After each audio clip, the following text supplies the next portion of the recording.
Well, it's August again. You know what that means? It's the same time every single year when the climate alarmists and the so-called activists who simply want to change everything about our way of life come out to tell us that we only have a few years left to live on this planet and a few more months left so that the majority start losing their lives because of climate-related disasters. Well, in this video, I'm going to give you the stats and facts about this false claim, and also give you a bit of a warning about our own government, British government, and figures like Sir Patrick Vallance who've come out to tell us what to do and how to live our lives. Firstly, according to the International Disaster Database, you can see the exact data that the climate-related deaths since the 1920 onwards, it's actually gone down massively. You can see the latest figure until 2020. That's the data that we have.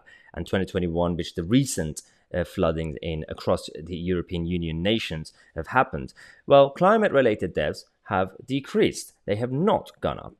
All the other disasters that are supposed to be affecting the majority, of course, all the climate-related disasters affect a lot of people, but they told us back in the 70s and 80s, and then in the 90s with Al Gore, and then in the 2000s, and now with Greta Thunberg right now, and everybody else, Prince Charles, saying that things are getting worse in terms of climate-related deaths. This is the specific issue that I'm talking about, not all the other aspects of the science around it, because that's, again, I'm not claiming to be a climate scientist in that sense, but we're looking at certain claims that are completely false. They're telling you something that's not really happening.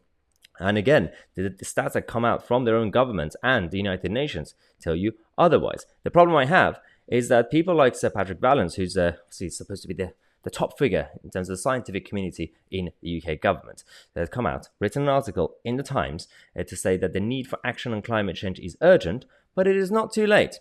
Although Sir Keir Starmer says that it's too late. Now it's people like Boris Johnson and the British Conservative government who are extremely green, but for Sir Keir Starmer, apparently they're not green enough. So Starmer says it's too late. We're all going to die. So vote for me instead, even though it's too late anyway. Patrick Vallance says it's not too late. It's urgent. So what does he want you to do? He says that we need to change how we live our lives to move all of us from the energy-hungry habits onto clean technologies and reduced energy consumption. Now, of course, there are elements of the British government who are trying to push for technology and innovation to help. But if they go with the World Economic Forum's target and the United Nations and all these other guys to have the 2030 target to bring everything down, well, firstly, you need to get all the countries to become authoritarian, including China and India, who are not going to listen to you.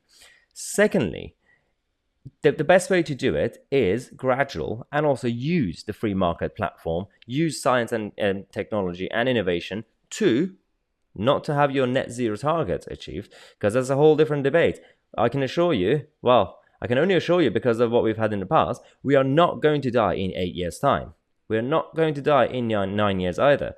The figure keeps changing every single day. But if you simply want to live in a clean environment, just clean and obviously an advanced society, then just allow individuals to innovate and create. That's all you have to do. Do not use the government and state to force people to change their lives, because what they're trying to do will increase the cost of living, will bring down civil liberties, and it's just not going to work anyway. All it's going to be doing is give more power to the state to have control over our lives. So say no to this and say yes to free market capitalism.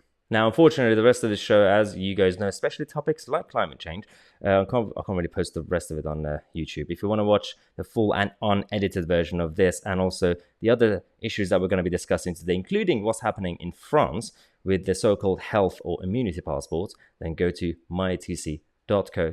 You get access to all the daily shows and much more on a daily basis. And we have a big announcement in terms of the new additions to the MyITC channel, which will be announced later today.